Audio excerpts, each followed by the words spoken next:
우리가 인생을 살아가다 보면 다양한 사람들을 만나게 돼요. 그리고 그런 다양한 사람들을 만나게 될 때에 마음이 끌리는 사람들이 있습니다. 그게 다 똑같지 않아요. 어떤 사람 보기에는 얼굴 생긴 거는 별론데 마음이 가는 사람이 있고, 반대로 보기에는 참 괜찮게 생겼는데 내 마음이 영 그렇게 가지 않는 그런 사람들을 우리가 만날 때가 있는 것입니다. 그래서 세상에도 뭐라고 합니까? 제 눈에 안경이라는 말이 있어요. 아무리 안경이 좋아 보여도 내 눈의 시력의 도수에 맞는 안경을 써야 그게 잘 보이는 것이지, 안경이 좋다라고 알이 멋있다라고 해서 야, 이 안경 괜찮은데 도수가 높은 안경을 내가 함부로 썼다 보면 오히려 어지러질 수밖에 없는 거예요. 왜 이런 말씀을 드리냐고 하냐면, 사람들만 마음에 드는 사람이 있는 것이 아니라 하나님 편에서도 마음에 드는 사람들이 있다라는 거예요. 그 대표적인 인물로 직접적으로 하나님께서 사도행전의 말씀 13장에 나오는 것처럼 다윗을 갖다가 내 마음에 합한 사람이다. 여기 합한 사람이라는 것은 내 마음에 아주 쏙 들었다라는 거예요. 다윗, 걔는 정말로 내 마음에 딱 맞는 사람이었다. 이렇게 하나님께서 평가하여 주시는 것입니다. 그래서 그 다윗을 하나님께서 이스라엘의 가장 위대한 왕으로 그렇게 세워 나가셨음을 역사적으로도 우리가 바라볼 수가 있는 거예요. 그렇다면 오늘 이 시대의 믿음의 길을 걸어가는 이 가운데에 과연 하나님께서는 어떤 사람을 마음에 맞게, 마음에 드는 사람이라고 이야기할 수가 있을까? 오늘 본문을 바라보게 되면 세 사람이 등장을 해요. 이 세 사람이 주님을 만나게 되는데, 이 세 사람 다 결론적으로 얘기하면 주님의 제자가 되지 못했다라는 거예요. 왜 그렇습니까? 62절에 바라보게 되면 이렇게 말씀합니다. 손에 쟁기를 잡고 뒤를 돌아보는 자는 하나님 나라에 합당하지 않다. 여기 하나님 나라에 합당하지 않다. 이 말은 다른 말로 하면 하나님 마음에 안 들었다라는 거예요. 곧 이 세 사람이 나름대로 주님을 따르겠습니다. 이렇게 얘기했지만 정작 주님의 일들 가운데 바라보니까 이들은 주님의 마음에 드는 사람이 아니었기에, 합당한 사람이 아니었기에 제자의 삶의 자리에 서지 못했다는 것을 우리에게 증언하고 있는 것입니다. 그래서 이 시간에는 오늘 이 말씀을 우리가 역으로 잘 생각해서 과연 하나님의 마음에 드는 사람이 누구인가, 또 적어도 여러분들이 믿음의 길을 걸어간다라면 하나님 마음에 안 드는 사람이 돼서 아예 나 그냥 하나님께 버림받았어 이런 얘기를 하는 것이 아니라 하나님 마음에 들어 하나님의 제자가 또 하나님의 맡겨진 사명을 감당하는 믿음의 자리에 설 수 있기를 주님으로 축복합니다. 그렇다면 먼저 어떤 사람이 하나님 마음에 드는 사람이냐, 오늘 말씀에 비춰보면 어떤 환경에서도 주님을 따르는 사람이 하나님 마음에 합한 자라는 거예요.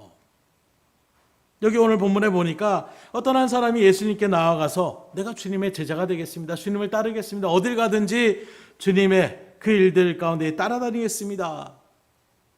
근데 여러분 성경에도 바라보는 것처럼 병행구절이 나와요. 마태복음 6장에 그런 말씀들이 쭉 이어져 나오고 있는데 마태복음 6장이 아니라 마태복음 8장에 나오죠. 마태복음 8장에 바라보게 되면 이 비슷한 말씀들이 그대로, 그러니까 다른 시각으로, 누가의 시각으로 못다라면 마태의 시각적인 모습으로 그렇게 기록되어 있는 걸 바라보면 여기에 나오는 사람이 그냥 어떤 사람이 아니라 당시의 서기관이라고 얘기하고 있는 거예요.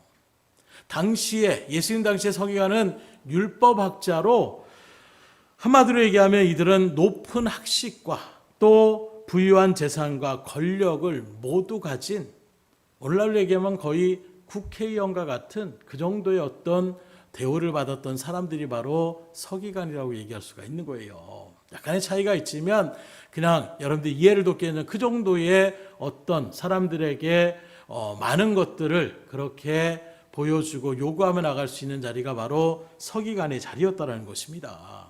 이런 서기관, 한마디로 얘기하면 세상적으로 바라보면 부족함이 없는 사람같이 보였어요. 그런데 이 서기관이 바라보니까 예수님 앞에 나오는 수많은 병자들, 또 놀라운 어떤 하나님의 권능을 바라보게 되니까 내가 주님을 따라가야 되겠다.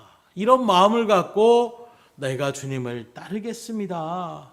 예수님의 제자가 돼서 지금 말씀으로 지식으로만 하는 것이 끝나는 것이 아니라 나도 예수님의 그 능력을 가지고 사람들에게 더 힘있게 나름대로 이렇게 일들을 해야지 하는 마음으로 지금 주님 앞에 나왔다라는 것입니다. 여러분들이 주님에는 어떤 마음이 있어요? 이제 네가 좀 뭔가 하려고 하는구나 이렇게 받아들일 것 같은데 정작 이 사람의 고백을 들은 주님은 뭐라고 대답하고 있습니까? 갑자기 동문서답하는 말처럼 그런 말씀을 하는 거예요. 58절의 말씀입니다. 예수께서 이르시되 여우도 굴이 있고 공중에 새도 집이 있으되 인자는 머리 들 것이 없도다. 어디를 가든지 내가 주님 따르겠습니다. 내가 이제 지식의 자리에서 끝나는 것이 아니라 이제 어떤 능력에 있는 자리 가운데 나가기를 원합니다 하는 마음으로 주님 앞에 고백을 하며 나가는데 예수님께서는 뭐라고 하느냐? 여우도 굴이 있고 공중에 새도 집이 있지만 인자는 머리 들 것도 없다. 이 말씀은 여기 머리 들 것이 없다는 것은 편히 쉴 만한 공간이 없다라는 거예요. 편히 쉴 만한 거처가 없다라는 것입니다. 쉽게 얘기하면 네가 내 제자가 되고 싶다고 내 제자가 되면 뼈 빠지게 고생만 할 거다 이렇게 얘기하고 있는 거예요. 말 그대로 어떤 능력을 행하고 사람들에게 어떤 칭송을 받고 이런 마음으로 오는 그의 마음을 주님께서 분명하게 읽으시고 얘기하는 것입니다. 내가 가는 이 길은 영광을 취하고 사람들에게 뭐 이런 것들을 하는 것이 아니라 오히려 힘들고 고난의 길이라는 것을 그에게 분명하게 이야기하고 있는 거예요. 그래도 네가 좋으면 따라와라 이렇게 얘기하고 있는 것입니다. 이 사람이 따랐겠습니까? 마음 자체가 그런 마음이 아니었기 때문에 그 뒤에 주님을 따랐다라는 표현이 나오지 않아요.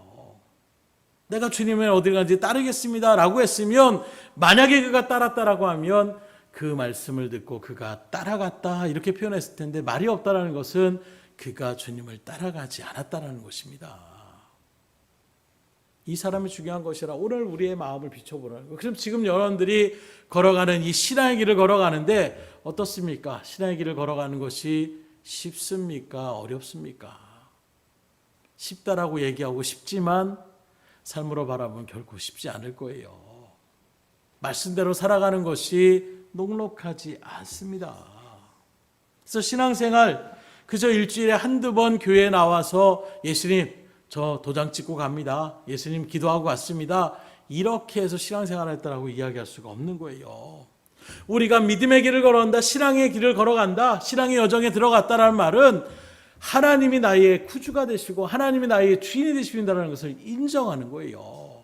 그럼 여기까지 우리가 합니다. 그럼 내가 주님을 주인으로 인정하죠. 주인으로 인정한다는 것은 주인의 말에 무조건 복종한다는 것을 전제하는 거예요. 말로는 주인입니다. 그런데 너 이것 좀 해야 되겠다. 지금 제가 바빠서요. 지금 제가 못합니다. 이렇게 반응하는 자리가 하나님을, 그 예수님을 주인으로 인정하는 자리가 아닙니다.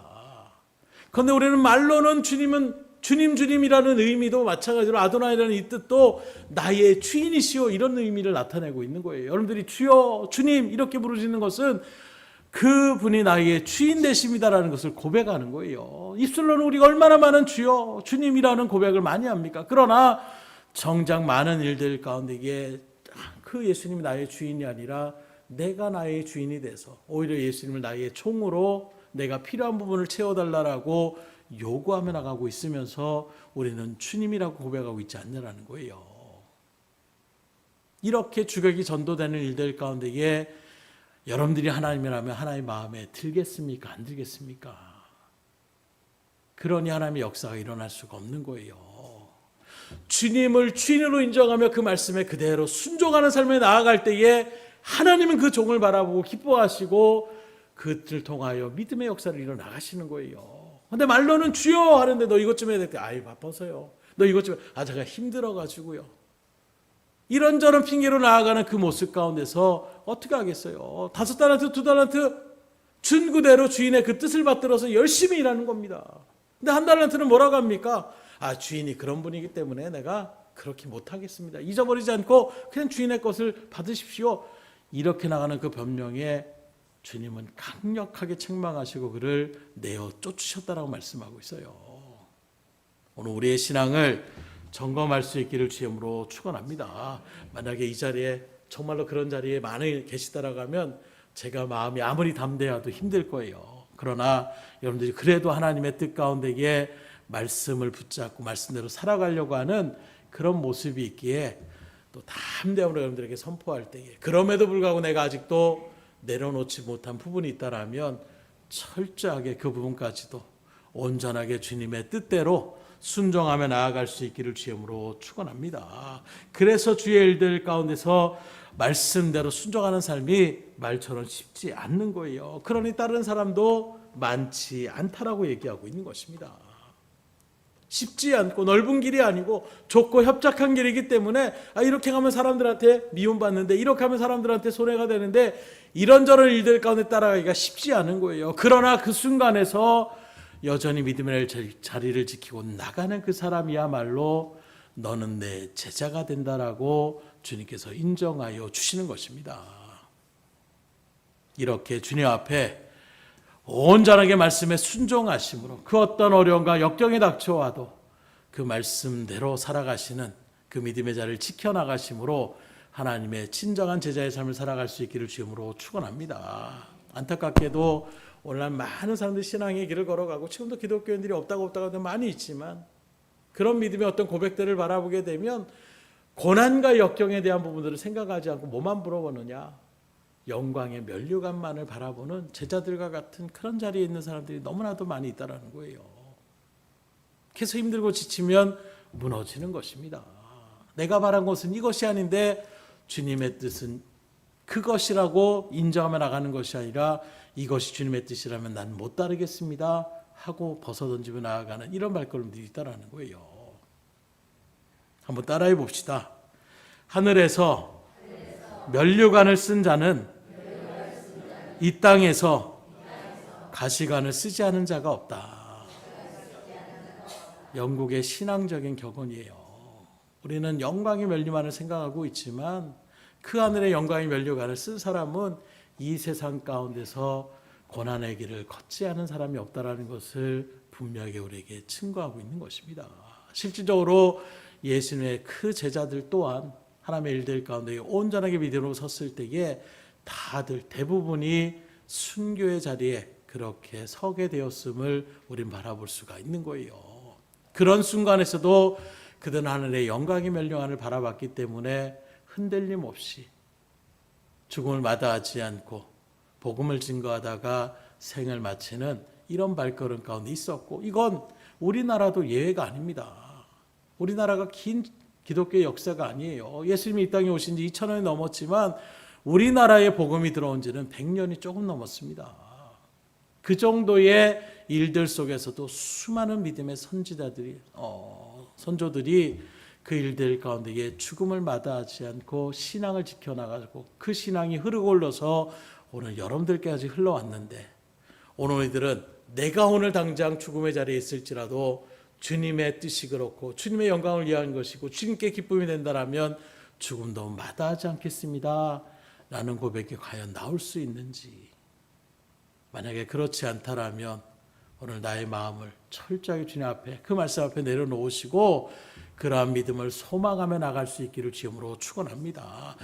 전 충분히 그럴 수 있습니다 라고 고백하는데 조금만 자기한테 불이익이 되면은 그냥 하나님 앞에 왜 그러냐라고 울부짖으며 나가는 그런 모습들을 취하면서도 정작 나는 믿음의 자리에 든든하게 선 줄 착각하며 나가는 사람들이 너무나도 많다는 거예요. 사역자들도 마찬가지입니다. 이 세상에서 말합니다. 공짜는 없다. 여러분들 다 인정하실 거예요. 뭐 다 공짜로 해준다. 뭐 예전에도 뭐 사진관에 가면은 뭐 사진 뭐 그냥 다 액자 뭐 가족 사진 만들어 줍니다. 가니까 뭐 사진을 막 여러 가지 찍어 놓고선 요 정도 하고 뭐 액자를 하려고 하면 갑자기 공짜라고 해서 왔더니 100만 원, 200만 원을 부르는 거예요. 거기에 사람들이 이게 뭐 사기 아니냐 이렇게 저렇게 얘기하는 얘기를 참 다 들어보셨을 거예요. 공짜 없습니다. 그리고 내가 만약에 나 정말 공짜로 누렸는데요. 여러분들이 어떤 그 공짜는 다른 누군가가 대신 대가를 지불했기 때문에 누릴 수 있는 그런 것임을 우리는 분명히 아셔야 되는 거예요. 우리의 구원도 마찬가지입니다. 구원은 공짜입니다 라고 우리는 얘기할 수 있어요. 왜요? 그러나 거기에는 분명한 십자가의 대가가 있었어요. 예수님이 우리를 대신하여 그 대가를 치렀기 때문에 우리가 하나님 앞에 믿음으로 고백할 때에 구원의 자리 가운데 들어설 수가 있게 되는 것입니다.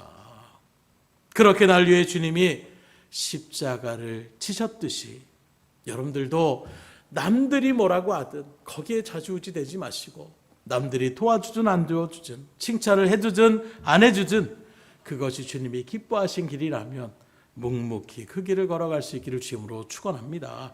그 길이 바로 십자가의 길인 거예요. 지금도 우리 주님은 우리와 함께 통행하기를 바라고 원하심을 말씀을 통해서 우리에게 분명히 증거하고 있어요. 주님을 따른다는 말은 주님과 통행한다는 말을 얘기하고 있습니다. 그러면 하나님이 기뻐하신다라는 거예요. 그래서 우리가 잘 아는 창세기 바라보면 에녹이라는 이 사람이 나오는데, 아담의 7대 손이었던 이 에녹, 길게 성경은 말씀을 기록하고 있지 않습니다. 노아처럼 뭐 이렇게 기록하고 있지, 아브라함처럼 기록하고 있지는 않지만 몇 구절 되지 않는 그 에녹이 300년 동안 하나님과 동행했다 이렇게 표현하고 있는 거예요. 그리고 히브리서에 바라보게 되면 그를 어떻게 하나님께서 평가하느냐, 그는 옮겨지기 전에 하나님을 기쁘시게 하는 자라는 증거를 받았느니라. 곧 이 말씀을 이어보면 하나님과 동행함을 살면서 살던 그 에녹은 하나님을 기쁘시게 하는 사람이었다는 것을 우리에게 증거하고 있어요. 오늘도 여러분들이 하나님을 기쁘시게 하기 원하신다면 하나님과 동행하는 삶을 사셔야 되는 거예요. 그리고 하나님과 동행하는 삶, 하나님 지금 같이 계시죠? 그냥 나가는 것들도 물론 있을 수 있지만 늘 말씀드린 것처럼 말씀 그대로 순종하며 나가는 것이 곧 주님과 통행하는 삶인 것을 믿음으로 바라보시고, 그런 여러분들이 말씀을 듣고 그대로 순종하며 나가는 것이 하나님을 기쁘시게 하는 가장 아주 심플하고 가장 확실한 그런 자리임을 생각하셔서 들은 그대로 실천해 보세요. 하나님이 기뻐하시고 기뻐하신 하나님께서 은혜를 베풀어 주시면 그 은혜는 정말로 받아 누리기에 너무나도 벅찬 그런 은혜를 우리가 누릴 수밖에 없는 것입니다.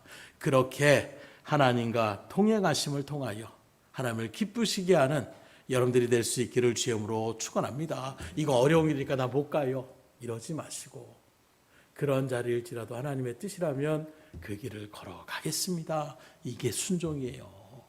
그때 하나님이 너는 내 마음에 합한 사람이다 이렇게 칭찬하시고 인정해 주실 것입니다. 그러한 인정함을 다 받을 수 있기를 주님으로 축복합니다. 두 번째로 어떤 사람이 하나님 앞에 인정받느냐, 삶의 우선순위를 하나님께 두는 자를 하나님이 인정하시는 거예요. 오늘 본문에 보니까 두 번째 사람에 대하여 이렇게 증거합니다. 59절입니다. 또 다른 사람에게 나를 따르라 하시니 그가 이르되 나로 먼저 가서 내 아버지를 창사하게 허락하소서. 이번에는 주님이 먼저 나를 따르라 주님께서 말씀하시는 거예요. 그랬더니 이 사람은 또 뭐라고 대답하느냐, 따르긴 따르겠는데 조건이 있다는 거예요. 아, 내가 왜 당신을 따릅니다 이렇게 적극적으로 반대하지는 않았어요. 예수님께서 나를 따르라 하니까, 아, 그 주님이 그 능력에 예수가 나를 따르라고 하니까 내가 따라야 되겠는데, 아, 따르긴 따르는데 조건이 있습니다. 그 조건이 뭡니까? 아버지를 창사하게 허락해달라는 거예요. 이 말만 들으면 우리 한글 성경을 바라보게 되면, 아, 지금 장례식을 하고 있는 그런 시간이구나, 3일장 지나고 나면 이제 예수님 따르겠다고 하는 것이구나 이렇게 생각할 수 있지만, 원어적인 헬라 원어를 바라보게 되면 지금 장례를 치르는 시간이 됐다는 것이 아니에요. 아버지가 지금 임종하셨다는 것이 아닙니다. 임종하지는 않았지만 뭔가 병이 들었거나 또는 뭐 노안이 오셨거나 이런 일들 가운데서 언제 아버지가 돌아가실지 모르지만, 아버지가 갑자기 내가 예수님을 따르는데 아버지 돌아가시면 그 다음에 내가 장례를 치를 수 없을 수도 있기 때문에, 언제 아버지가 돌아가실지 모르지만, 부모님이 돌아가실지 모르지만 부모님에 대한 장례를 내가 다 치르면 그 다음에 내가 후련한 마음으로 예수님 따르겠습니다 이렇게 이야기를 하는 거예요. 인간적으로 바라보게 되면 그럴 수 있겠네. 예수님께서 그래 그럼 좀 더 내가 기다려 줄 테니까 그때 다 이제 그런 어떤 삶의 육신의 일들을 다 끝마무리하고 나를 따라라 이렇게 말씀할 법도 안 돼. 오늘 주님께서는 뭐라고 얘기하고 있는 것입니까? 그래라, 이게 아니라 그 일들 가운데서 아주 강력한 메시지를 우리에게 증거하고 있는 거예요. 뭐라고 합니까? 60절에 보니까 죽은 자들로 자기의 죽은 자들을 장사하게 하고 너는 가서 하나님의 나라를 전파하라. 이 말이 무엇입니까? 여기서 죽은 자는 누굴 얘기하고 있고 죽은 자들로 장사하게 하는 것들도 누굴 얘기하고 있느냐? 분명히 말해보면 앞에 죽은 자들로 했을 때 이 죽은 자들은 바로 영적으로 죽은 자들을 얘기하고 있는 거예요. 다시 말하면 하나님을 알지 못하고 믿음의 자리에 서지 않는, 결국에는 심판의 자리에 들어갈 진노의 자녀들을 이야기하고 있는 것입니다. 그리고 뒤에 죽은 자들은 육신의 죽음의 자리 가운데 있는 그 사람을 얘기하고 있는 거예요.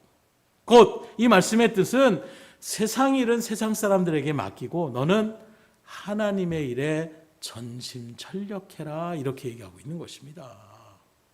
아니, 인간적으로 바라보면 우리나라도 유교 그 사상 가운데서 부모의 장래에 대한 부분들을 얼마나 인정해 줍니까?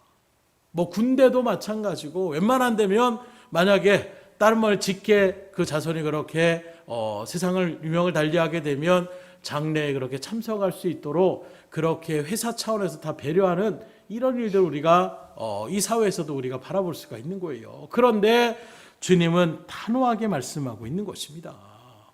그렇다면 이 말씀은 뭘 얘기하고 있는 것입니까? 좀 더 쉽게 이야기한다라면 이미 죽은 사람은 그 영혼이 천국에든지 지옥에든지 갔다라는 거예요. 믿음의 자리에 섰다라면 천국에 갔을 것이고 믿음의 자리에 서지 못했다라면 영원한 지옥의 형벌 가운데 떨어졌다라는 것입니다. 이미 떨어진 그 일들 가운데서 뭐 장례를 화려하게 치르는 이런 것들은 아무런 의미가 없다라고 얘기하고 있는 거예요. 그러니 누가 장례를 치르든 그거에 중요한 것이 아니라는 것입니다. 그래서 기독교는 살아있는 종교가 되셔야 돼요. 청개구리처럼 죽은 다음에 내가 들을 걸 그때서야 부모 말을 듣는, 이건 참 어리석은 거예요. 세상의 어떤 일들의 제사의 모습은 그런 모습들을 우리가 그려지게 합니다. 살아생전에 물론 잘하신 분들도 있지만 대부분 살아생전에 못했던 그 아쉬움 때문에 이제 돌아가시고 난 다음에야 뭐 비석을 세우고 뭐 매장지를 좋은 데를 하고 제사를 화려 이렇게 나가는 것은 아무런, 살아 계셨을 때에 열심으로 효심을 나타내셔야 돼요. 살아 계셨을 때에 효도를 하셔야 되는 것입니다. 죽은 다음에는 우리가 뭘 해도 뭐 세상 말로 얘기하면 제사밥 먹으러 옵니까? 우리 그 부모들이 귀신이 된다는 것을 우리가 바라본다는 이것만큼 더 어리석은 일이 어디 있겠어요. 그래서 살아생전의 복음을 증거하시고 살아생전의 열심으로 효도하셔야 되는 거예요. 그렇다고 해서 이 말이 죽은 사람 장례는 아무렇게나 해라, 뭐 그냥 땅에 묻든지 뭐 바다에, 이런 얘기를 하는 것은 결코 아닙니다. 부모님이 돌아가셨을 때에도 신경 쓰는 그 모든 일들이 없다라는 말이 아니에요. 왜 아프지 않겠어요? 왜 슬픔이 없겠습니까? 이 말씀은 그만큼 하나님 나라를 증거하며 나아가는 그 자리가 중요하고 급하다는 것을 얘기하고 있는 것입니다. 쉽게 말하면 그럴 때도 있어요. 막 사람이 죽어갑니다. 죽어가는데 지금도 계속 막 부상자가 막 지금 전쟁의 일들 가운데 그런 일이 벌어져요. 근데 죽었다고 해서 그 죽은 시체를 갖다가 계속 인공호흡을 하고 뭐 심장 마사지를 하고 이런다면 누가 거기서 잘하고 있습니다 얘기하겠어요. 그 사람이 어떤 죽음도 애통스럽지만 지금 죽어가는 사람이 있다면 빨리 그 사람한테 가서 그 사람이라도 살리며 나가는 것, 이게 의사로서의 바른 그런 역할이라고 얘기할 수가 있는 거예요. 우리도 지금 뭐 의학의 뭐 여러 분쟁 때문에 지금 이것 때문에 얼마나 나라가 지금 시끌시끌합니까? 죽어간 사람에 대해서 장례 못 치렀다는 것보다 지금 살아서 충분히 살 수 있는 사람을 갖다가 치료하지 않아서 죽었다라고 한다면 그게 더 엄청나게 어떤 세상의 일들 가운데서 보면 비교할 수가 없는 거예요. 곧 우리가 지금 맡겨진 일들은 영혼을 지금 구원하는 일이라는 거예요. 지금도 하나님을 알지 못하고 죽어가는 그 영혼들이 있다면 죽은 다음에는 어떻게 할 수가 없습니다. 그러기에 하나님에 맡겨진 이 복음 증거의 사명, 이 구원의 사명을 받은 이 일들에 우리가 더 힘을 써야 된다는 것을 말씀하고 있는 거예요. 그래야 하나님의 마음에 드는 사람이 된다는 것입니다. 그래서 세상에 아무리 중요한 것이라고 할지라도 주님을 위해서라면 미련 갖지 않고 과감하게 포기할 수 있는 사람, 이 사람이 바로 하나님 마음에 합한 자라는 거예요. 다윗을 바라보세요. 지금 기름 부음 받았다라는 이야기, 또 놀라운 일들 가운데 사울왕의 시기를 받아서 이제 굴속으로 피해 들어가는데 사울왕이 거기에 그냥 제 발로 들어옵니다. 그냥 칼로 뒤에서 창고로 활로 쏘기만 하면 그냥 바로 즉사시키고 더 이상 고생 끝, 이제 행복 시작입니다. 그런데 다윗은 어떻게 합니까? 죽이지 않는 거예요. 왜요? 내 뜻이 앞서는 것이 아니라 하나님이 세우신 종을 내가 함부로 할 수 없다라는 철저하게 하나님 중심으로 나가는 그 모습, 그러니 하나님이 그를 기뻐하시는 거예요. 어느 누가 이렇게 나갈 수가 있겠습니까? 이게 말처럼 그냥 도망가다가 어이구 여기 들어왔네, 아이고 내가 한번 살려줘야지, 이게 아니에요. 처절하게 다윗을 괴롭혔습니다. 고향에 있는 사람들마다 자기들이 죽을까 봐 다윗을 갖다가 우리 여기 지금 고향에 왔으니까 사울왕 잡으러 가십시오. 얼마나 이 배반감이 크겠어요.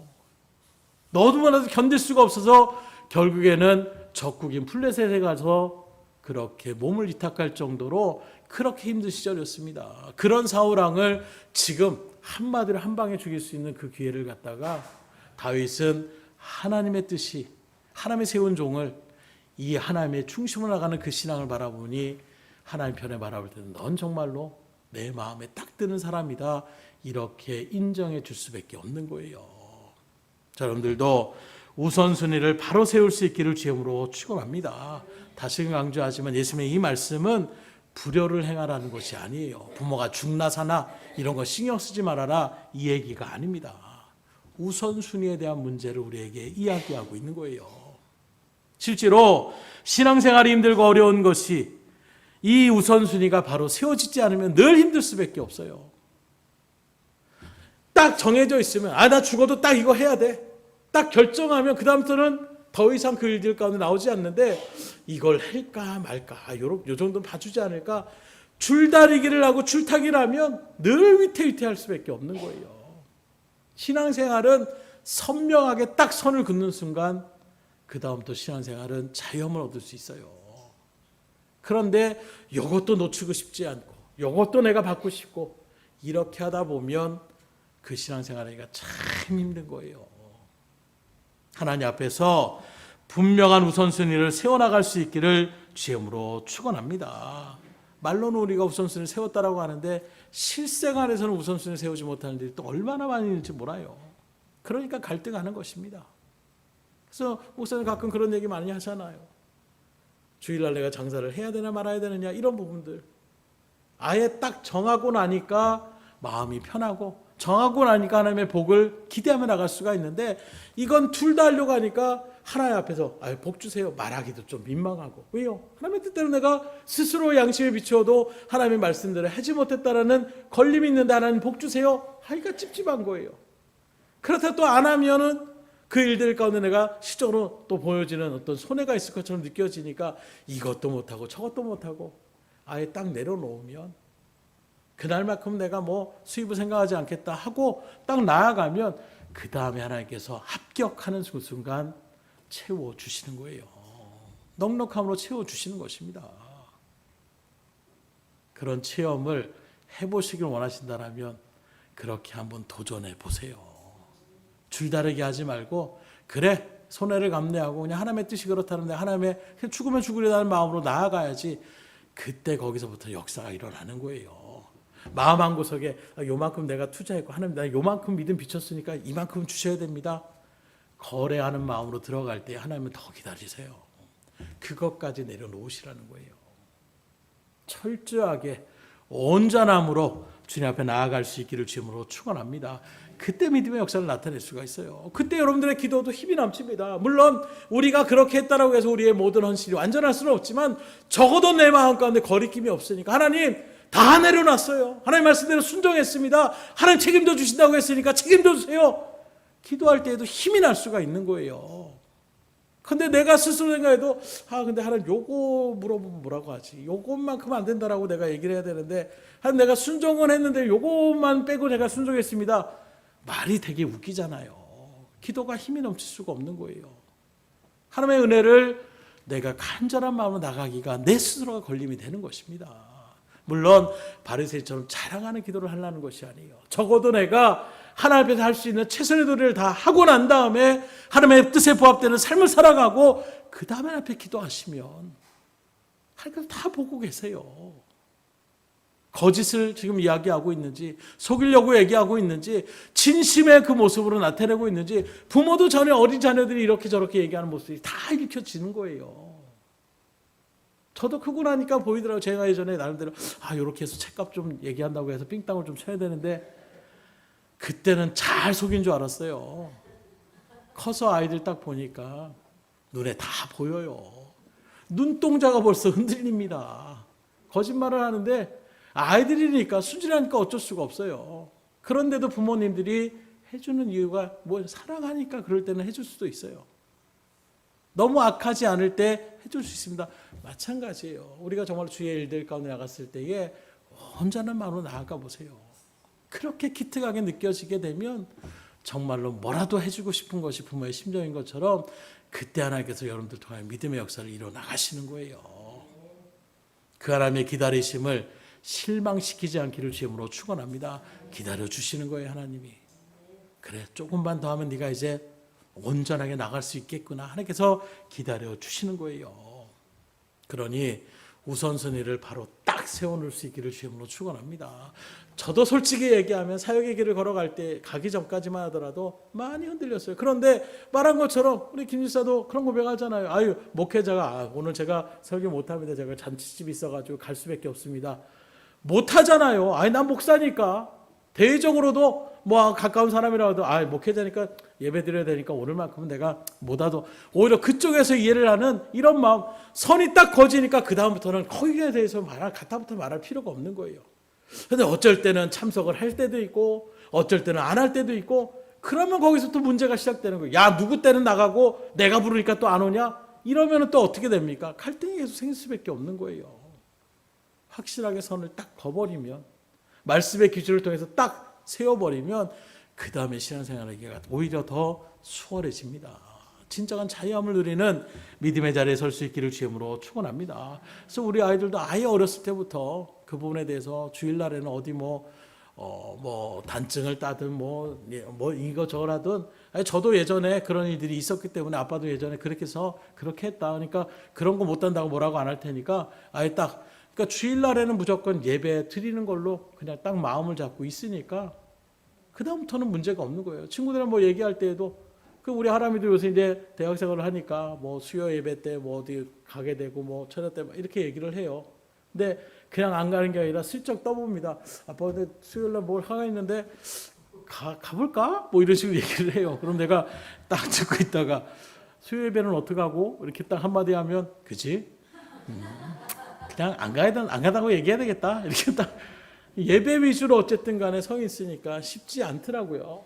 나중에 이렇게 주변의 아이들을 바라보면 그 예배 때문에 이렇게 여러 가지 어떤 일들을 내려놓는다는 것이 중학교 이상만 되더라도 세상 말로 하면 머리가 굵어져가고 중얼을 잘 안 듣는다는데 예배만큼은 또 철저하게 그렇게 드려지는 모습을 바라보면서 참 감사하다. 이런 생각들을 많이 하는데 마찬가지예요. 딱 그렇게부터 선을 딱 거놓으니까 그런 부분에서는 더 이상 타협을 안 하려고 하는 거예요.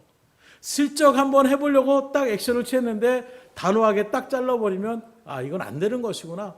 그 다음부터는 더 이상 그 문제 때문에 왈구왈부하지 않는 것입니다.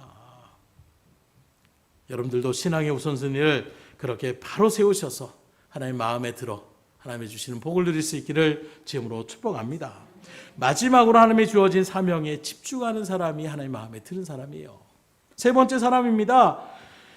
그도 사정이 있었어요. 61절에 보니까 또 다른 사람이 이르되 주여 내가 주를 따르겠나이다마는 나로 먼저 내 가족을 작별하게 허락하십시오. 무슨 말입니까? 내가 주님을 따르긴 따르겠는데 집에 가서 그동안 같이 살았던 가장 가까운 관계인 가족에게 작별 인사 정도는 내가 해야 되지 않겠습니까? 충분히 타당하잖아요. 중요한 일이잖아요. 갑자기 있다가 저희들 아이들이 뭐 나가는데 어디서 소식이 없고 막 저녁이 막 밤늦게 때도 소식이 없으면 난리 납니다.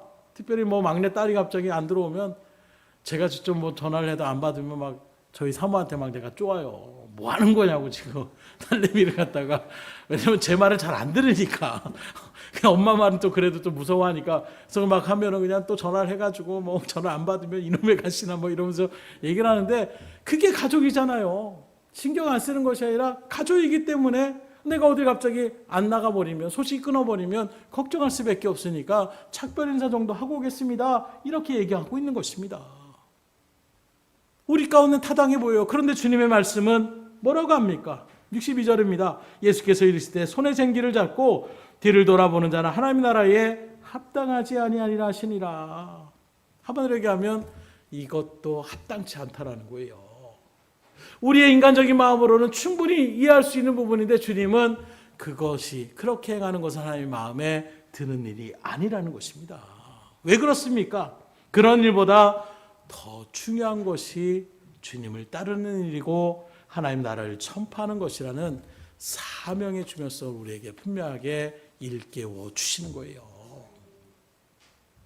믿음의 길을 걸어가는 순간 여러분들 모두에게는 하나님께서 사명을 맡겨 주십니다. 영혼을 구원하라는 그 영혼 구원의 사명을 우리에게 다 주신 거예요. 그런데 믿음의 길을 걸어간다고 교회를 다닌다고 하면서도 어떤 사람들 중에는 사명 자체가 뭔지도 모르고 알기는 알지만 이런 핑계 저런 핑계 전력을 당하지 않고 그렇게 나가는 발걸음들이 너무나도 많이 있다는 거예요. 그게 지금 우리 한국교회 지금 현실 아닙니까? 열정적으로 나갔던 그 발걸음들이 이제는 식어져 나가고 있는 것입니다. 그런 우리를 향하여 오늘 주님 뭐라고 합니까? 집중하라는 거예요. 소홀히 여기지 말라라는 것입니다. 그래서 본절에 쟁기를 잡았다 이 말은 일을 했다라는 것을 표현하고 있는 거예요. 곧 사명을 받고 일해야 될 사람임을 의미하고 있는 것입니다. 너 일을 해야 지금 하는 일꾼인데 왜 일꾼이 뒤를 돌아보냐? 이 뒤를 돌아본다는 것은 주기적인 표현으로 하나는 과거에 집착해요 얽매이는 삶을 얘기하고 있고 또 하나는 세상 일에 미련을 갖는 것을 얘기하고 있는 것입니다. 마치 롯에서처럼 앞만 보고 가라. 하나님 명령하신 그 일들 가운데 부지런히 가야 된다. 이런 핑계 저런 핑계에서 지체되는 일들 속에서 이게 마지막 너희들의 구원의 길이라고 알려주셨음에도 불구하고 롯에처럼 어떤 마음이 있습니까? 미련이 남는 거예요. 뒤를 돌아보는 순간 우리가 잘 아는 것처럼 소금기둥이 되었다라는 이 말씀 모르는 분이 없지 않습니까? 여러분들도 뒤를 돌아보지 않기를 주임으로 축원합니다. 이 말은 우리가 하나님에 맡겨진 이제 새롭게 변화된 사람이라고 말씀해요. 너희들이 이제는 새로운 피조물이라고 말씀하고 있잖아요. 오전에도 말씀드린 것처럼 여러분들의 어떤 가치관, 세상의 가치관과는 이제 그 길을 달리하는 길 가운데 서 있는 사람들이 된 거예요. 근데 자꾸 우리는 세상의 어떤 일들을 그렇게 돌아보며 나아가려고 하는 발걸음, 하나님 말씀에도 더 이상 그럴 필요 없다라는 거예요. 거기에 미련 갖지 말라라는 거예요. 거기서 바울은 아주 담대하게 내가 이전까지 쫓아왔던 그 모든 것들을 배설물처럼 여긴다. 이게 바울의 이런 예수님의 말씀들을 그대로 바울은 새겨가지고 아 그렇구나. 난 새롭게 변화된 사람이고 하나님의 택한 그릇으로 내가 더 이상 세상의 어떤 권력과 세상의 어떤 일들은 이제 더 이상 내가 더러운 배설물처럼 그것에 마음 쏟지 않겠다라고 신앙 고백을 하며 나가는 거예요. 그리고 끝까지 그 길을 걸어갔을 때에 그거 얼마나 믿음의 아름다운 고백을 합니까? 난 믿음의 선한 싸움을 다 싸웠다. 여러분들도 이런 고백의 자리에 설 수 있기를 주님으로 축원합니다. 세상 일로 걱정하지 마세요. 하나님의 뜻과 나라를 구하면 나머지 하나님이 책임져 주신다고 말씀하고 있어요. 그런데 우리는 자꾸 그 말은 듣긴 들었는데 아이 믿어보고 싶은데 실적으로 다 맞닥뜨리게 되면 그렇게 했다가 아이고 내가 그냥 가만히 있다가 손해를 더 막심하게 보면 어떻게 이런 마음으로 자꾸 돌아보다 보니까 앞으로 못 나갈 수밖에 없는 거예요. 그래서 그런 말씀도 하시잖아요. 쟁기를 할 때는 쟁기를 저도 몰아본 적은 없어요. 근데 본 적은 있습니다.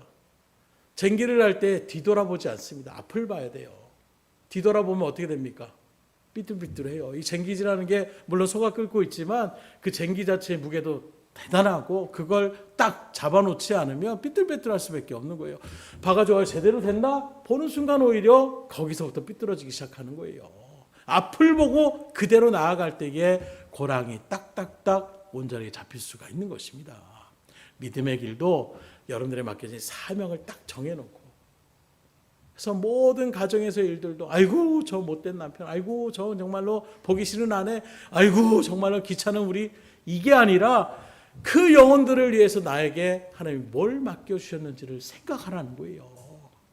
그냥 우리 가족끼리 알콩달콩 잘 살아야지, 이게 우리가 하나님을 구원하신 목적이 아니라 그 속에서 내가 하나님의 어떠한 일들을 감당하라고 여기에 보내셨는가.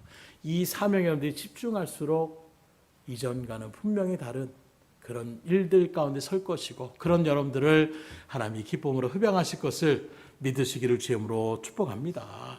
그러면 하나님의 역사가 일어나는 거예요. 말씀을 드립니다. 지금 여러분은 여러분의 노력으로 성공을 바라십니까? 아니면 하나님의 은혜로 성공하기 쉽습니까? 다시 생각하면 여러분들의 능력으로 성공하는 게 쉬울까요? 하나님의 능력으로 성공하는 것이 쉬울까요? 저도 여러분들이 믿음의 사람이라고 한다면 당연히 하나님 도와주시는 게 훨씬 낫죠. 그런데 왜 자꾸 내 힘을 의지하려고 하시냐는 거예요. 하나님 앞에 온전하게 맡기셔야 돼요. 하나님의 은혜로 성공하시려면 어떻게 됩니까? 하나님 마음에 들면 되는 거예요. 이제 너는 됐다. 그 순간에 여러분들은 그 모든 일들과 하나님이 개입하는 그 순간, 그 모든 문제들은 한순간 해결을 받을 수가 있는 것입니다. 그러니 하나님 마음에 합한 자가 될 수 있기를 주님으로 축원합니다. 그럼 어떻게 하라고요? 주의 일들 가운데서 뒤를 돌아보는 자가 되시면 안 돼요. 우선순위를 바로 세우시면 돼요.